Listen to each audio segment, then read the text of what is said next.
the murdering.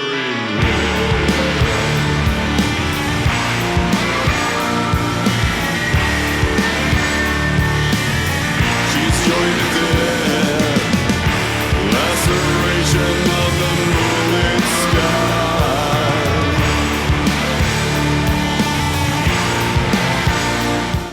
It is my pleasure. Thank you so much for taking the time to speak with me. So let's just start off really simply, Ad. I just want to check in with you. How are you at the moment? At the moment, I have a cold, but apart from that, I might cough and so on, just so that you're prepared for that. Otherwise, I'm very good, very good, very happy with the tour we just did in North America with Opeth, and very happy that the album is finally out. So yeah, I'm good. Thank you. Do you feel relaxed? It's been a hell of a few weeks, to say the No, I least. don't. I don't feel relaxed at all. I will though eventually. Satisfying though, right? Yeah, yeah. It's not a problem that I'm not No. feeling relaxed, to be honest. No, absolutely. And I mean, of course, it's only been 2 weeks since the release of your brand new album, Sub Rosa in Æternum. It's very Right. early days. But what early days, 2 weeks, what do you make of the reaction so far? Are you quite pleased with how it's being received? Um, from what I've seen, uh, and I haven't seen everything. I haven't really read that many reviews. I read three yesterday. I got a list from a colleague, I guess, with a bunch of reviews, and I did read three of them, and they were very positive. But I done something that I haven't really done before. That is, I actually read some comments Hmm. on social media and on YouTube, and the comments are, I guess, pretty much what I expected, um, but maybe a little bit more positive than I thought. I did think people would like it. We were very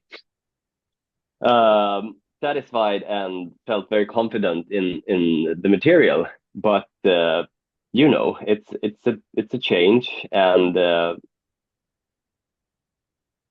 you don't know how people will react to that. So there's been the expected negative comments, of course, but they're not that. I haven't seen that many. Overwhelmingly positive uh, comments and reviews, and from speaking to friends, I guess, as well, and people on the road now in North America.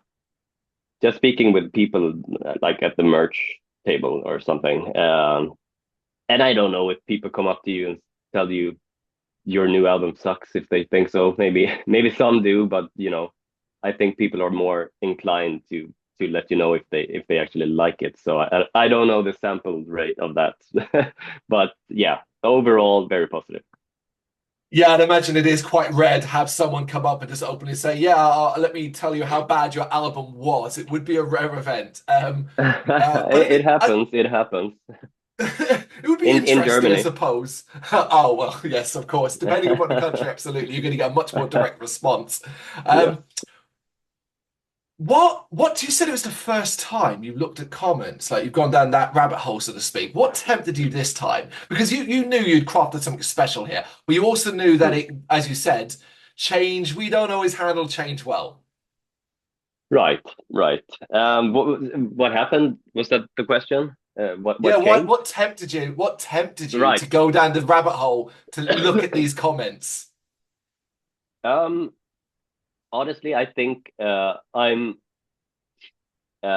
being an old soul, I suppose, having had a hard time, even when growing up with it, to some extent, having a hard time uh, finding finding myself how do you say comfortable, I guess, with social media in general. Mhm. Uh, I've I mean I had Facebook whenever Facebook started, and you know I had MySpace and Yeah. all of that, but and whatever platforms there were before that as well. But um, being a band nowadays has become being on social media, being present online, and we've never felt like a band that would want to do that, I guess. But I think the times caught up with me in a way, because this is just the reality of what we're doing now. So I just think I've become more uh, comfortable with accepting that reality, I guess. Yeah. And I'm using YouTube all the time for I mean, you can find anything on YouTube, and it's a super helpful tool. So I guess I've just been using things like that more than I did before. So I think I'm just more uh sorry, I'm losing the words. I've said the word many times now. More Comfortable. comfortable. Yes, thank you.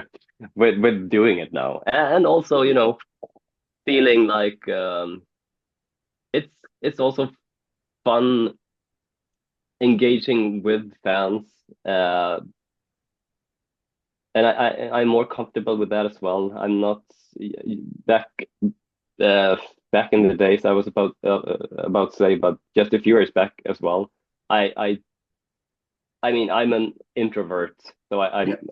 I never loved going out, selling merch or being by like the merch table. But even that, I feel is something that I feel comfortable in doing, and that's also fun doing, meeting the people who actually like your music, and so on. So yeah, I've grown up, I guess. Yeah, Great way to put it, because it is such a yeah, challenge to do that. But also, it's fantastic that so far your experience, both online and meeting people mm, in the flesh at the merch table in recent times, has been positive.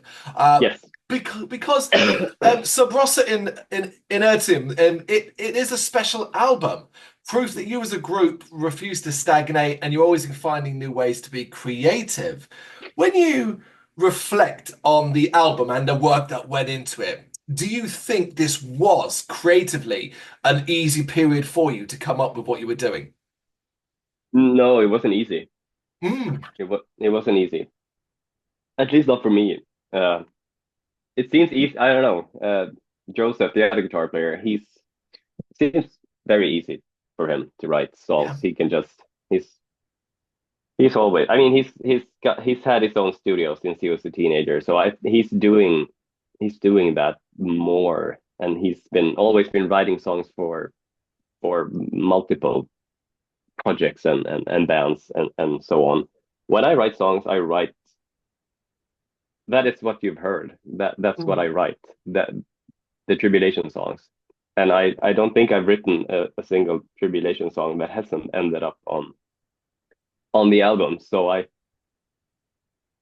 save all of that musical, I guess, creativity for Tribulation, and I find it super difficult. It takes forever for me to get the songs done. Uh, and but the difference, I guess, with this album was that it was we were we had a good time. We had a good time.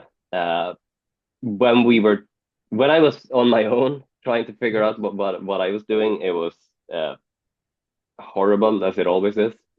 But uh, and we would do that. We would make demos on our own, and then we would meet up regularly to work on each song together. Yeah. Um, and and that was always really. always a positive experience. And um, when we dis when we accepted, I guess, the fact that we were gonna have clean vocals on this album, we that was also difficult Mm. and a bit terrifying as well. But it was also very joyful, I guess. We just had a really good time, and we we knew that we were onto something, I guess. While being in the studio in particular, more so than before, I'd say. What did that initial vision look like, though? Was there one, and was it clear? No, not at all. Not at all. We only knew we wanted to do something different Hmm. from what we'd been doing for the past three albums. We knew we knew we had to do something different, I guess, Fair. for ourselves, but also for like the best of the band, I guess, but also for ourselves because I don't know, I tend to get a bit bored with doing similar things over and over, I guess. I think that's why we always change our logo and and all that, which doesn't make sense from like a marketing perspective, branding perspective. But it has to everything has to fit whatever you're doing at the moment, I guess. Yeah. And yeah, we knew we had to do something. The vision was not clear. We didn't know we were gonna have clean vocals. That just happened because Johannes, the singer, he made a demo of the last song on the album, Poison Pages, where he presented it to us and he was singing on it. And that took us by surprise, of course, and wasn't necessarily like immediately, something we all felt like, yes, of course, this is what we're doing. But after a while, I don't know how long, maybe a week or two, maybe a month. Uh, I think we'd all accepted that this is probably something that we could pull off. And then when we had like come to that conclusion, we went back to some of the other songs we already had, and that changed the trajectory of the songs that we hadn't written or that we just had some like a melody or a riff from. And I'd say like songs like Hungry Waters, Murder in Red, Reaping Song, they wouldn't have made it onto the album if we hadn't made that decision. So it gradually got clearer, the vision, but it wasn't as clear at all from the beginning. It never is. It never is. It's always step by step process for us. Yeah, I think unless you come out immediately with like a concept to begin with, and that's what you've got to Right. base an album in. It feels like how can a vision be that clear? Because ultimately you're making a Mm, Tribulation album. You're going to be have lots of songs and bits from years of work and stuff. It's just, I guess, you just need what's it, an anchor, a starting point, and I guess you got that mm, with the mm. clean singing. Yeah, absolutely. Another one I think was uh, the intro to Saturn Coming Down was a thing that we felt like, okay, this is it sounds like Tribulation, but this is something a bit different. This is something a Yeah. bit more fresh. So those two combined were really important, I think, to what we ended up doing. And the whole sound of Poison Pages as well. It's like a goth rock song, really. And we hadn't done it to that extent before. So Yeah. that also changed something, I guess. Was it quite fun then to kind of when you now have this space, you have this idea and you know kind of this is what you want to do with this album. Was it fun to then go to these parts and these tracks that maybe had started to come together and experiment in a way that Mm. perhaps you weren't used to for Tribulation? Yeah, very again difficult, but very very exciting, I guess. And we didn't really know what Johannes could do. He's never been a singer before. He's been screaming and shouting. But and I've heard him sing on like sound checks and in the tour bus or whatever. But and we worked a lot on his voice, finding the right finding himself, I guess, not trying to imitate other people, finding his own voice. So we spent a lot of time doing that, and which I think was very important because the end result was really good in the end, but when we started doing it, we had no idea, and then Mhm. all of a sudden you have to think about which key you're in because of the vocal range and everything. So yeah, a lot of new things for the band. Not things we hadn't done before as musicians, I guess, in other contexts, but absolutely new for the band. And obviously going into the future, we haven't come that far, but going into the future is going to be exciting, I think, to see what we're going to do, I guess, what direction we're going to take. But that's in the future. It is, of course. Being creative, I'd be surprised if you weren't always thinking about what comes next to some degree. It's just, Yeah, it yeah. seems you've got a certain level of, I don't know, is this the right word, freedom in your head to Yeah. kind of going forward? Yeah, absolutely. Absolutely. And that's also why I find it difficult to write music because I don't, Mm. I mean, in Tribulation at least, because it's just a vague idea what tribulation is, and a lot of things can happen in whatever tribulation is. Yeah. Uh, so when I start writing a song, I never really know where it's gonna go, what it's gonna sound like, and add the clean vocals now to that, and there's even more of a challenge, I'd say, but a good challenge. A challenge is not necessarily a bad thing, I guess. Not at all. As an Mm. artist, you're going to want to challenge yourself, and you Yeah, will never stop learning. So that's hopefully. always going to be fun. Yeah.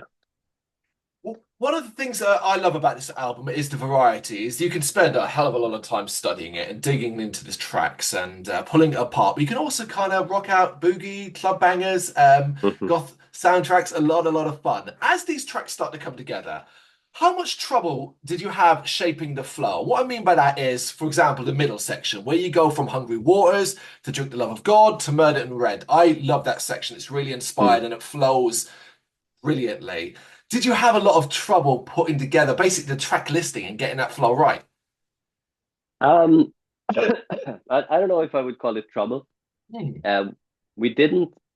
I mean, we had a vague idea of where to place each song, but we didn't really do this until everything was recorded, I think, even. Um, it's always a challenge because it's got to be right. But Yeah. you always have anchors. The start of the A side, the end of the A side, the start of the B side, the last Mm. song, and then you kind of have to puzzle whatever's in between together. But yeah, we went back and forth for quite a while. I remember me and Joseph on one very drunken night. I think we were going somewhere. Maybe we were going to London Ah. or or something. We played this festival. I can't even remember what it's called now. In March, I think. Or maybe we were going somewhere, and we were getting up at like 3 in the morning to get to the airport, and didn't really. I think we got like an hour sleep, but before that, we sat down and decided that Poison Pages has to be the last song. We just listened to everything, and it kind of dawned on us at the same time, if I remember correctly, that okay, this is absolutely the last song. So when you find those things, it gets easier, and you want a strong opening on the B side. So Hmm. Murder in Red was one of the choices there, and it just ended up like that. And but then you obviously you have to find that what you were saying. You have to find the flow in it. You can't just throw Yeah. whatever's missing in there. So yeah, it's difficult, but it's the luxury problem, I guess. It's a lot of fun to do it as well. And it worked out so well. You're absolutely right. We can have a great beginning, a great ending, but if the journey doesn't, work, then that's Yeah, what people are going to remember. But very much the case. exactly. It's one of the things I love about this album, how well it Mm. just flows. No, Um, that's great. but I also love so much of the detail in it. From the notable synth that we get in Murder in Red, Saturn Coming Down, heavily atmospheric, Reaping Song, which is dramatic as hell. And obviously, this is coming from a certain level of influence from Italian horror cinema, giallos. How much the soundtracks of those sort of movies had an effect on the sort of experimental side of things? They've always had that effect on us Mm, ever since our first demo, really. yep. That's one constant in Tribulation. The the horror soundtracks Yeah. and horror movies, I guess, but horror soundtracks have always played a huge part. Uh, but it's in the beginning, I think we listened a lot to like the cannibal movies, Cannibal Mm, Holocaust. That's got a great soundtrack. The zombie movies, Fabio Frizzi did fantastic work on the Lucio Fulci movies. There's Zombie 2 and The Beyond and City of the Living Dead. yeah. Uh, and of course, Goblin with Suspiria and so on and so on. Profondo Rosso. Uh, what we did here is I think we went back a bit further, or I I did, I guess, at first. Uh, was watching a lot of giallo movies, and so there's a lot of again Fabio Frizzi in it and Goblin, but also like Bruno Nicolai, uh, and sorry, Okay. some we went back a bit further into the early 70s, I guess, more or Mm, less. Um, so and that's also one of the visions that's started emerging gradually for the album, this feeling of that you can find in some of those uh giallo movies, the elegance and the violence, the sex and the death, the yeah. mix of all of this, and the color red with which is always always seems to be important for us, red and green, I guess, Christmas band. uh, Don't give yourself any yeah. new ideas. So yeah, they were important now, but it's always been important for us. Yeah, It has always been important, but yeah, was it quite fun to go into a deeper dive this time around potentially? yeah, Because you say it's always been yeah, there, but ultimately there is still such a wealth. And of course, while yeah, it is based in Italian, it's in the Italian cinema. The influence of Giallo yeah, spread further into Europe, to Spain and stuff like that. So did you yeah, just yeah. have more fun this time digging into sort of deeper areas that maybe people don't know as well? Yeah, yeah.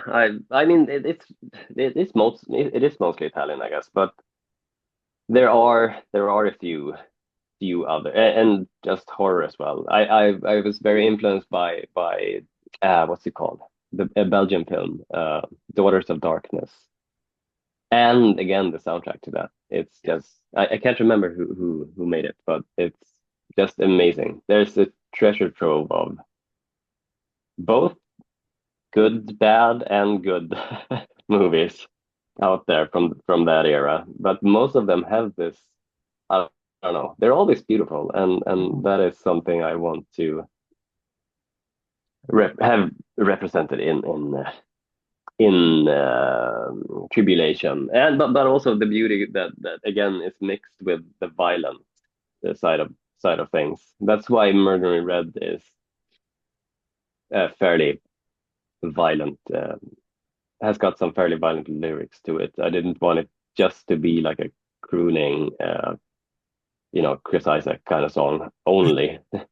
So it had to have that. Uh, I mean, I was basically thinking.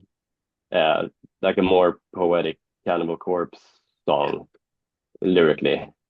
So that was fun, and I haven't done lyrics like that in such a long time. So yeah, I guess we did embrace some of those, maybe even roots of the band to some extent, because we've always had the, again, soundtracks as inspiration and horror aesthetics as inspiration, but we haven't really made a lot of horror, lyrical horror themes in Tribulation for a long time. So that's definitely back, and I'm enjoying that. Yeah, there's always a sinister undertone to Tribulation, sinister and dark and gloomy and all of that. But yes, that embracing Mm, of the horror, it does feel rare these days, and it's incredible to see it. And of mm. course, it comes with a fantastic video as well, that particular track. Yeah. Brandon McGowan, he did a fantastic job. Yeah, it did. It was great. It was great actually getting in touch with him. It's because it's always difficult. I find it at least difficult to find people who understand your references, and they might understand some of it, but it doesn't really turn out the way you want it to. But he understood everything I was saying in for both for Saturn Coming Down and for Murder in Red. So yeah, kudos to him. Shout out to Brandon McGowan. He's fantastic. I really enjoyed working with him. And it is just fantastic when you meet an artist, a videographer, whoever, who just gets what's Mm. in your head. Yeah. Exactly. Speaking of getting in your head, then, what do you hope listeners take away from the record? Oh, I don't know. I don't know. Ooh. I haven't thought about that. Uh, I just want them to enjoy it. Really. I mean, there's no message in there from us.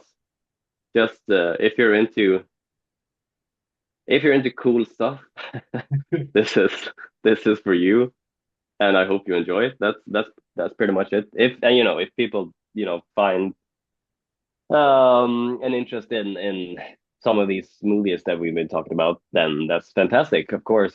But no, just this is just our baby that we've released into the world, and people can do whatever they want with it. Really, I don't care.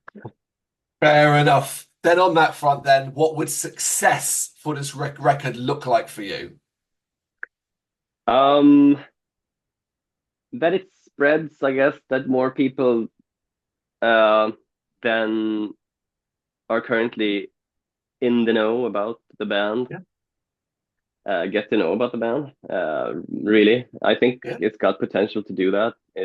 I think people who don't necessarily listen to metal might even get into some of the songs. And we would obviously like to grow as a band when it comes to playing live. yeah.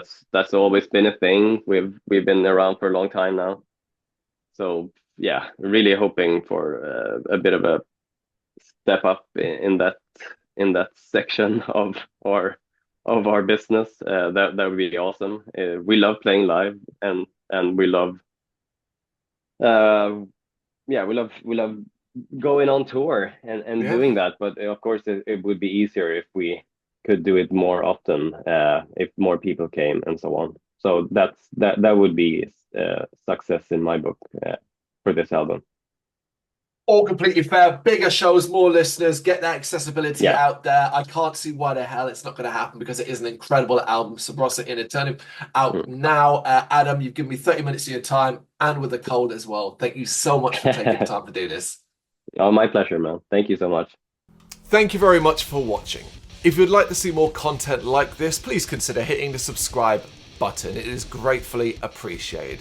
You can find us over at gbhbl.com, our full website where reviews, news and so much more goes up daily. We're also on all social media platforms, Facebook, Instagram, Twitter, Threads, at GBHBL. Just search for GBHBL and you will find us out there. We also have merchandise on sale.